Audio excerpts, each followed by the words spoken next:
नमस्कार। Plus minus कार्यक्रम के इस एपिसोड में आपका स्वागत है। दोस्तों, हम नव वर्ष में प्रवेश कर रहे हैं। आपको बहुत बहुत शुभकामनाएं। ये वर्ष बहुत अहम है क्योंकि इसी साल लोकसभा के चुनाव भी होने हैं। उसी को ध्यान में रखते हुए सभी पार्टियों ने गठबंधन, महागठबंधन का बनना, बिगड़ना और संवरना शुरू हो गया है। कांग्रेस, जो अब तक मुस्लिम समुदाय को एक वोट बैंक के रूप में इस्तेमाल करती थी, उसने भी सॉफ्ट हिंदुत्व का रास्ता अपना लिया है सत्ता तक पहुंचने के लिए। बिहार जैसे बड़े राज्य में जहां बीजेपी ने पिछली बार 22 सीटें जीती थी, वहां केवल 17 सीटों पर समझौता कर लिया है गठबंधन धर्म को निभाए रखने के लिए।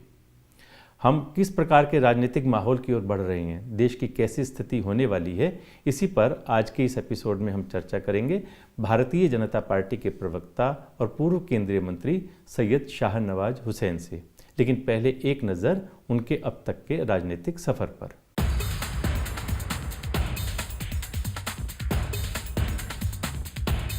भाजपा के राष्ट्रीय नेताओं में स्थान रखने वाले पूर्व केंद्रीय राज्य मंत्री और राष्ट्रीय प्रवक्ता शाहनवाज हुसैन पार्टी में प्रमुख अल्पसंख्यक चेहरा हैं।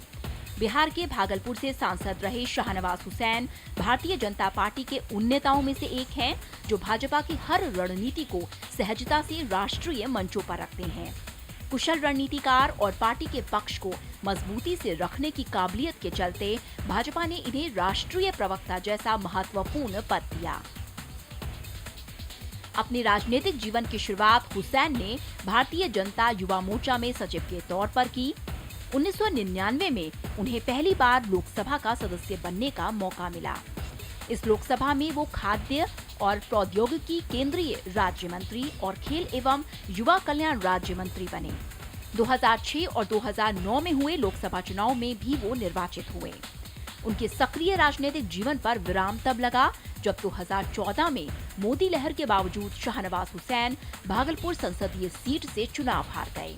इन दिनों वो राष्ट्रीय प्रवक्ता के तौर पर भाजपा की रणनीति को विभिन्न मंचों पर रखने का काम बखूबी कर रहे हैं। इसके साथ ही भाजपा की चुनाव चयन समिति के सदस्य के तौर पर अपनी जिम्मेदारियां निभा रही हैं। इसके अलावा वो दिल्ली वक्फ बोर्ड, राष्ट्रीय शक्ति फाउंडेशन आदि संस्थाओं के सदस्य के तौर पर भी सक्रिय हैं। भागलपुर से 2019 के लोकसभा चुनाव को लड़कर जीतने को आतुर सैयद शाहनवाज हुसैन अपने राजनीतिक जीवन पर लगे विराम को अल्प विराम बनाने के लिए कोई कोर कसर नहीं छोड़ना चाहते। ये था राजनीतिक सफर भारतीय जनता पार्टी के मुस्लिम फेस, प्रवक्ता और पूर्व केंद्रीय मंत्री सैयद शाहनवाज हुसैन का। सेंट्रल इलेक्शन कमेटी के मेंबर होने के कारण चुनाव में इनकी खास भूमिका रहती है। आइए मिलते हैं शाहनवाज जी से। शाहनवाज जी, आपका प्लस माइनस कार्यक्रम में स्वागत है। शाहनवाज जी, भारतीय जनता पार्टी राष्ट्रीय स्वयंसेवक संघ का पॉलिटिकल विंग है। आरएसएस यानी हिंदू राष्ट्र की कल्पना। ऐसे में आप अपने आप को बीजेपी में कितना सहाय, कितना असहाय महसूस करते हैं? आपके साथ पार्शलिटी भी होती होगी, आपको इग्नोर भी किया जाता होगा। मैं मानता हूं कि जो इस देश की मिट्टी से प्यार करता है, उसकी पूजा पद्धति कुछ भी हो, संघ उसे अपना मानता है। जो इस मुल्क से मोहब्बत करेगा, संघ उससे मोहब्बत करेगा। मैं 1986 से भारतीय जनता पार्टी में हूँ। आज तक मुझे कभी ये एहसास नहीं हुआ कि संघ के अधिकारी हों या भारतीय जनता पार्टी के मुसलमान होने के वजह से कभी मेरे साथ कोई भेदभाव हुआ है, बल्कि मेरी पूजा पद्धति मेरे काम में कभी आड़े नहीं आई है। जिसमें सरसंघचालक जी ने मुसलमानों के बारे में जो कहा है वही संघ की लाइन है। उन्होंने कहा हमारा हिंदुत्व बिना मुसलमानों के पूरा ही नहीं हो सकता। हमारे विरोधियों ने एक राय बना दी है कि संघ और बीजेपी मुसलमानों के विरोध में होते हैं। ऐसा नहीं है। और मैं किसी और दल से काम करके बीजेपी में नहीं आया हूँ। मैं 1986 से लगातार भारतीय जनता पार्टी में काम कर रहा हूँ और काम करते हुए आज मैं कह सकता हूं कि भारतीय जनता पार्टी जितना मुस्लिम समाज की चिंता करती है, उतनी चिंता कोई और पार्टी नहीं कर सकती है। इसलिए कोई भेदभाव का सवाल ही नहीं है। संघ की हिंदुत्व की परिभाषा के अनुसार जो इस देश को अपनी मातृभूमि, पितृभूमि, कर्मभूमि मानता है, वो सब हिंदू हैं।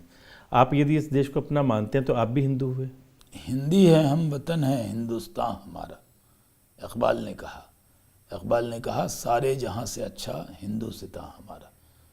और ये भी कहा मीरे अरब को यानी हमारे प्रोफेट को आई ठंडी हवा जहां से मेरा वतन वही है। तो ये मेरा वतन है। इस देश में जब आप यहाँ से बाहर जाएंगे, हम अरब जाते हैं तो हमें कहा जाता है हिंदी मुसलमान, यानी हम हिंदुस्तान से आए। उसको कहा जाएगा अगर वो लिखेंगे शाहनवाज अल हिंदी, यानी हिंदी शब्द यूज़ होगा। चाहे इमाम बुखारी साहब भी चले जाएं अरब में, तब भी उनको कहा जाएगा सैयद इमाम बुखारी साहब अल हिंदी। तो हिंदुस्तान तो हमारी मातृभूमि है, ये हमारा वतन है, ये उधार में मांगा हुआ वतन नहीं है।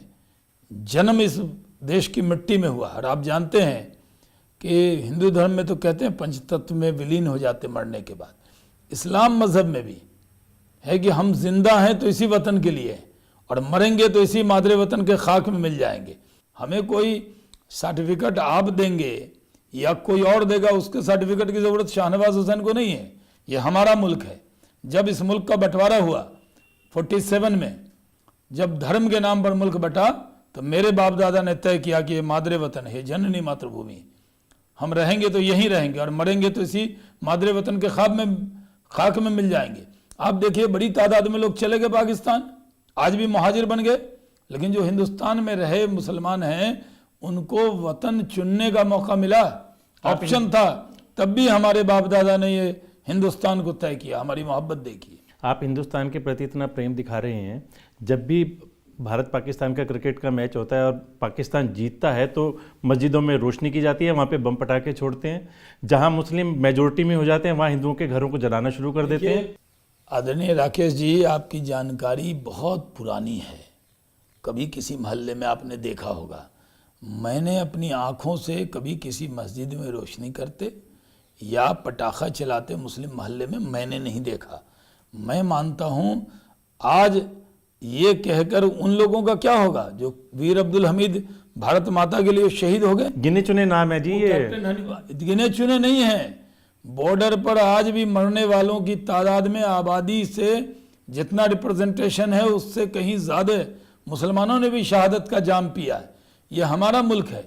इस मुल्क में जितना अधिकार गुप्ता जी आपका है इस मुल्क पर, उससे रत्ती भर भी कम अधिकार शाहनवाज हुसैन का इस मुल्क पे नहीं है। कम नहीं है, लेकिन ज्यादा भी तो ना हो ना। आप कश्मीर की हालत देखें, ज्यादा नहीं रखे। मैं इस बात के भी हम इस बात के भी खिलाफ नहीं है कि आप हिंदू हैं तो आपका देश पर ज्यादा अधिकार है और मैं मुसलमान हूं तो मेरा कम अधिकार है। मैं मानता हूं मेरा बराबर का अधिकार है। आज कश्मीर की हालत क्या है? वहाँ मुस्लिम समुदाय ज्यादा हो गया तो वहाँ के पंडितों को भाग करके हिंदुस्तान के बाकी हिस्सों में आना पड़ा।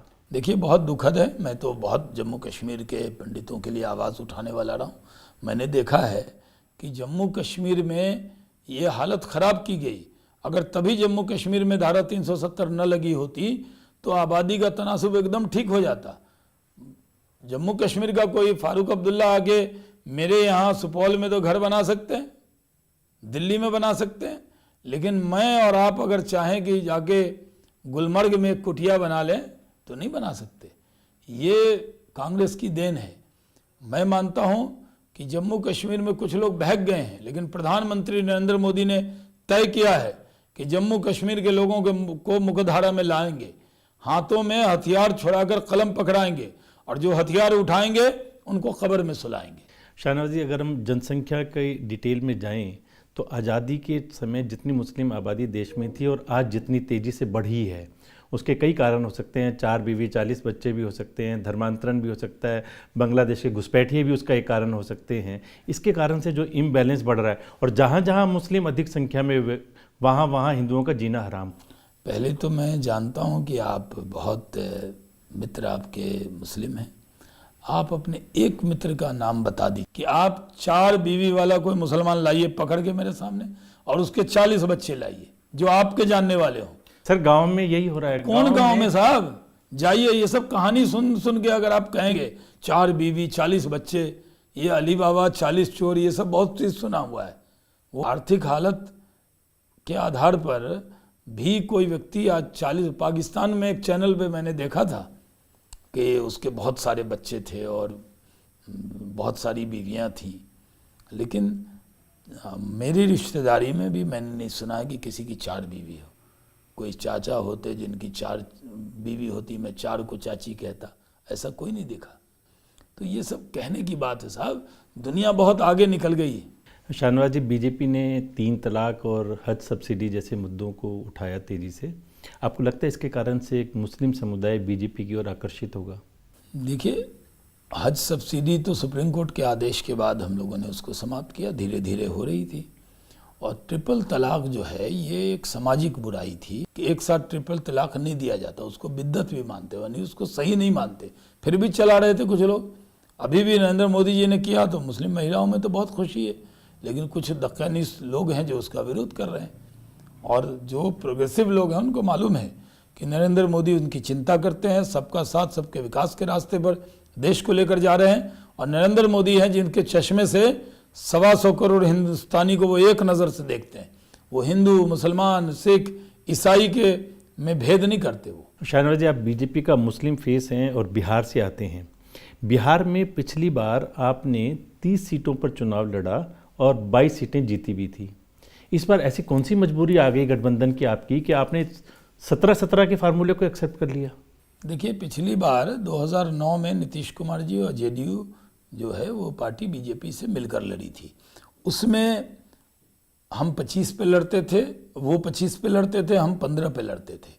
लेकिन वो हमसे बीच में रूठ कर चले गए, लेकिन टूटे नहीं। 14 में वो अलग लड़े, उनकी 2 सीटें आईं और आरजेडी की भी कुछ सीटें आईं। लेकिन बीजेपी अपने गठबंधन के साथ लड़ी थी, लोजपा, उस वक्त रालोसपा के साथ, तो हम 31 सीट जीते थे 40 में, सिर्फ 9 सीट में हम लोग हारे थे।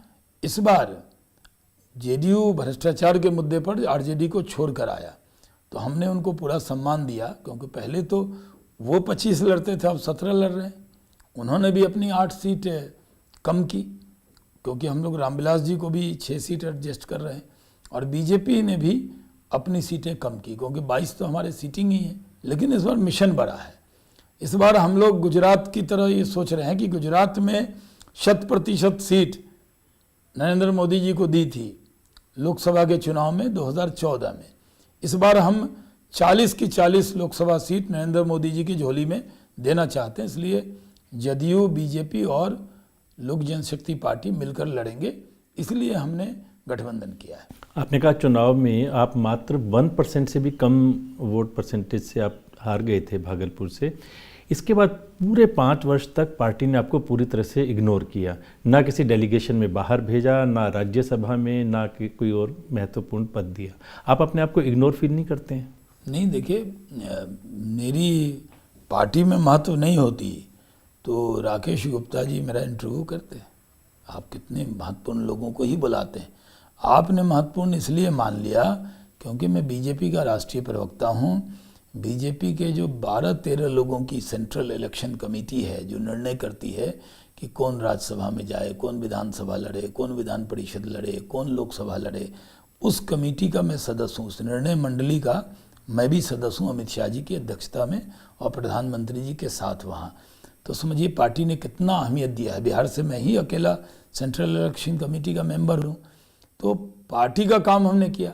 ज़रूरी नहीं है कि सब लोग सरकार में ही जाएं, सब लोग राज्यसभा में जाएं। और राज्यसभा तो एल्डर हाउस कहा जाता है। अगर अभी से मैं राज्यसभा में चला जाता तो लोकसभा कौन लड़ता। इस बार मैं अपना लोकसभा क्षेत्र की तैयारी कर रहा हूँ भागलपुर से, क्योंकि पिछली बार बहुत थोड़े वोट से मैं 9 दिन बाहर चला गया था प्रचार में। अगर मैं 9 दिन में 2 दिन पैदल भी घूमता तब भी 8000 वोट से नहीं हारता। तो इस बार मैं दिन रात भागलपुर में लगा हूँ। पिछले 5 साल से महीने में 10 दिन 12 दिन मैं क्षेत्र में रहा हूँ और मुझे पूरी उम्मीद है कि इस बार भागलपुर की जनता मुझे फिर से पार्लियामेंट में भेजने का काम करेगी। शाहनवाज जी, हम बात कर रहे थे कि 2019 के चुनाव में आप एक सुनामी की कल्पना करते थे, जबकि अभी हाल के 3 राज्यों के चुनाव में आपने तीनों में अपनी सत्ता गंवा दी। देखिए, ये सही है कि मध्य प्रदेश में, छत्तीसगढ़ में और राजस्थान में हम हारे। मध्य प्रदेश में अगर 7000 वोट और आ जाते, कोई 500 से हारे, कोई 2000 से हारे, तो हम सरकार 15 साल बाद भी बना लेते। बहुत नैरो मार्जिन से हारे। राजस्थान में भी लोग कहते थे 15 सीट आएगी, 20 आएगी, देखिए 75 आए।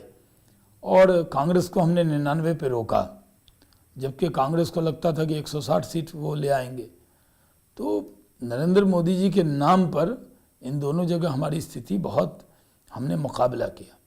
छत्तीसगढ़ में ज़रूर लोगों ने एकदम बदलाव के लिए वोट दिया और वहाँ पे हमारी बड़ी पराजय हुई।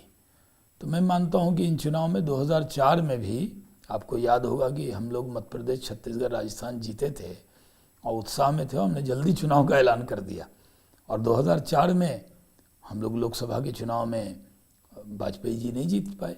2019 में नरेंद्र मोदी जी की सुनामी आएगी इस देश में। पिछली बार 283 सीट जीते थे, इस बार 17-18 ज़्यादा जीतेंगे। बीजेपी अपने दम पर 300 सीट जीतेगी और अपने सहयोगियों के साथ हम 400 सीट जीतेंगे। कैसे जीतेंगे जी? उधर यूपीए को नए नए एलाइज मिल रहे हैं और आपके एलाइज छोड़ करके कुछ चले गए और कुछ जाने की तैयारी में है। रोज आपको आंखें दिखाते हैं। उपेंद्र कुशवाहा चले गए, शिवसेना चली गई और शिवसेना अभी गई नहीं है। शिवसेना तो हमारे, लेकिन आपको जिस तरह का उसका व्यवहार चल रहा है, आपकी छोटी छोटी बातों पर भी उद्धव ठाकरे किस तरह से राहुल गांधी की भाषा बोल रहे हैं, तो उस हिसाब से लगता नहीं कि वो ज़्यादा दिन तक आपके साथ कंटिन्यू रह पाएंगे। देखिए ये सही है कि रालोसपा हमें छोड़कर गई है और ज़्यादा सीटों की बात उनको महागठबंधन ने की, लेकिन नीतीश कुमार जी हमारे साथ आए हैं। पिछली बार रालोसपा को 3% वोट आए थे और नीतीश कुमार जी को 16% वोट आए थे लोकसभा के चुनाव में 2014 में। तो हमें 13% का तो प्रॉफिट ही है अभी तक, कहाँ लॉस में हमें। तो 13% बढ़ने का मतलब है कि 40 की 40 सीट बिहार की हम प्राप्त कर लेंगे और नीतीश कुमार जी का नाम है, वो काम कर रहे हैं। तो नीतीश कुमार और सुशील मोदी जी जितना अच्छा काम बिहार में कर रहे हैं, हमें पूरी उम्मीद है कि इस बार 40 की 40 लोकसभा सीट जीतेंगे। जहाँ तक शिवसेना का सवाल है, वो बयान देते रहते हैं, दुख तो हमें होता है, लेकिन वो हमारे साथ मंत्री भी हैं केंद्र में, राज्य में भी और बीएमसी में भी हम उनको सपोर्ट कर रहे हैं और हमें पूरी उम्मीद है कि वो, शिवसेना बयानों के लिए मशहूर रही है लेकिन चुनाव हमारे साथ ही लड़ती है। शाहनवाज जी, बीजेपी सरकार ने जगहों के नाम चेंज करने शुरू किए, मुगल सराय, इलाहाबाद। कुछ दिनों बाद हो सकता है सैयद शाहनवाज हुसैन और मुख्तार अब्बास नकवी के भी नाम चेंज करने की बारी आ जाए। ये नाम मेरे बाप ने रखा है, कोई कैसे चेंज कर सकता है? वो नाम तो आक्रमणकारियों ने रखा था। हम लोगों ने ये जब नाम चेंज हुआ इलाहाबाद का, तो दीन इलाही के नाम पर इलाहाबाद हुआ था प्रयाग का नाम। तो हमने नाम बदला नहीं है, हमने रीनेम किया है। यानी नाइंसाफ़ी जो हुई थी आक्रमणकारी राजाओं के वक्त में, अंग्रेज़ों के वक्त में, उसको हमने नाइंसाफ़ी को इंसाफ में बदला है, अन्याय को न्याय में बदला है। उन आक्रमणकारियों ने मंदिरों को तोड़ के मस्जिद भी बनाई, तो उन मस्जिदों को भी ध्वस्त कर देना चाहिए। नहीं, जहाँ बनाई है उसका विवाद तो चल ही रहा है, मामला अदालत में है। राम मंदिर का विषय अदालत में है। आपका इंटरव्यू मैं कर रहा हूँ, मैं आपको सूचना दे सकता हूँ कि इसको 4 जनवरी को इसको सुना जा रहा है। हमें पूरी उम्मीद है। नरसिम्हा राव की सरकार ने भी एफिडेविट दिया था कोर्ट के अंदर कि अगर इसके अंदर अवशेष मिलेंगे तो हम हिंदुओं को सौंपेंगे। अदालत ने पहले इलाहाबाद हाई कोर्ट में इसका संज्ञान लिया और सरसंघ चालक मोहन भागवत जी ने तब कहा था ये किसी की हार और जीत नहीं है, हम कोई रास्ता इसका निकालेंगे और हम चाहते हैं कि बातचीत से ना रास्ता निकले, नहीं तो अदालत का रास्ता है ही, लेकिन राम मंदिर तो बनेगा। विश्व हिंदू परिषद और बजरंग दल के लोग नारा लगाते हैं 3 नहीं तो 30,000, नहीं रहेगी कोई मजार। यानी कि हमें 3 तो ये चाहिए ही चाहिए, अयोध्या, मथुरा, काशी। अगर किसी तरह से अयोध्या का हल निकल भी गया तो फिर वो मथुरा और काशी में जो मस्जिदें हैं उसका पता नहीं। आपने ही नारे सुने होंगे, आप किस काल के नारे सुनते हैं, तो आपको मुबारक हो। लेकिन मैं बीजेपी का प्रवक्ता हूँ, सुबह से शाम तक मैं बहुत सारे अखबार पढ़ता हूँ, टेलीविज़न देखता हूँ, ये नारे मैंने पहली बार सुने हैं। शाहनवाज जी, इसी कड़ी में एक और नारा भी है, ये तो पहली झांकी है, मथुरा काशी बाकी है। यानी कि विश्व हिंदू परिषद और संघ का पूरी तरह से इनके ऊपर दावा आने वाला है। विश्व हिंदू परिषद एक हिंदू समाज की चिंता करने वाला संगठन है। उनकी बहुत सी बातें, इस देश में बहुत से संगठन की बहुत सी बातें, वो अपनी मांग करते रहते हैं, लेकिन देश तो न्याय से चलेगा और हम न्याय के साथ कोई समझौता नहीं कर सकते। ये जो भी अन्याय हुआ है उसको न्याय में हम बदलेंगे। भारतीय जनता पार्टी के एजेंडा में एक रहता है कॉमन सिविल कोड के बारे में, कि देश एक है तो एक तरह की समान नागरिक संहिता लागू होनी चाहिए, पूरे देशवासियों के लिए एक ही तरह का कानून होना चाहिए। आप क्या सोचते हैं? हाँ, कानून तो एक ही जैसा होना चाहिए, इसमें कहाँ दिक्कत है। सारे कानून तो एक ही से जैसे हैं, सिर्फ मैरिज रिफॉर्म जो है, रिचुअल्स हैं, वो थोपे तो नहीं जा सकते। यानी अगर आपका संस्कार शमशान में होता है तो मुझे भी ले जाके वहीं पर संस्कार कर दें, ये नहीं हो सकता ना।